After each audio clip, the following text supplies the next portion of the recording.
En arrivant à la Fondation Giorgio Chini à Venise, je ne peux m'empêcher de penser à l'âge de cette ville, au temps qui a façonné son allure et à tout ce qu'il y a de vivant dans les traces de son passé.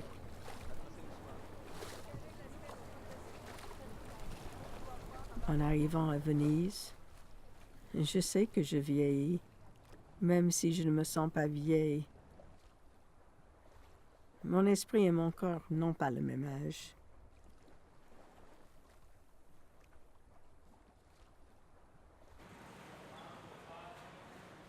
J'accompagne une vingtaine de chercheurs qui se réunissent ici pendant 3 jours sur l'île de San Giorgio Maggiore pour un colloque sur l'âge et la création artistique.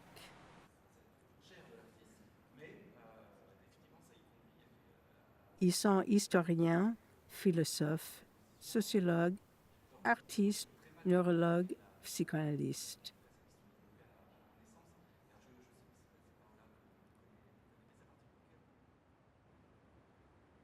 Avec Titien, Delacroix, Poussin, Dubuffet, Duchamp, Otto Dix, Louise Bourgeois, Cindy Sherman, Pina Bausch et d'autres encore, ils se questionnent sur ce que l'âge et la vieillesse font aux œuvres. C'est ce qui m'a vraiment frappé en ces dernières années.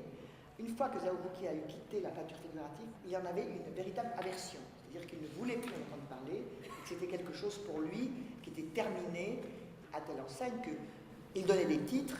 À la minute où il a cessé de faire de la peinture abstraite, il ne donnait plus de titres à ses tableaux. Il avait terminé le tableau. Au fond, qu'est-ce qu'une œuvre tardive? Quand devient-on vieux? Est-ce que je me sens vieille? Ces chercheurs me racontent l'effort déployé par ces artistes pour continuer à créer malgré les souffrances de la maladie, leur stratégie pour adapter la création aux conditions physiques du corps. Ils observent que les œuvres tardives sont parfois mal comprises et mal jugées par la critique. Ils me parlent de l'exigence avec laquelle l'art continue à se faire, malgré et qu'importe les contraintes du corps.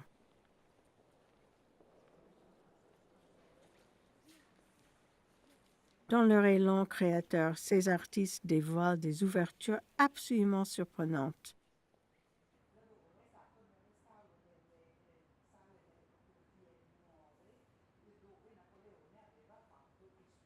Ils ont vécu leur âge de façon parfois brutale.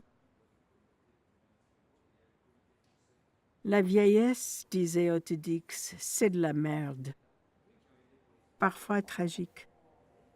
Je ne peux plus tenir les pinceaux.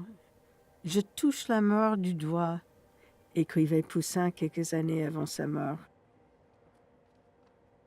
Si le corps prend de l'âge, l'expérience de l'art, elle, se transforme et ne disparaît pas.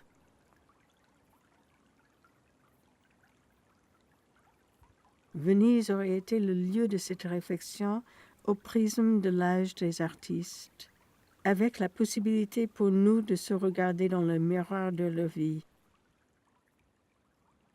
et peut-être de penser autrement notre destin.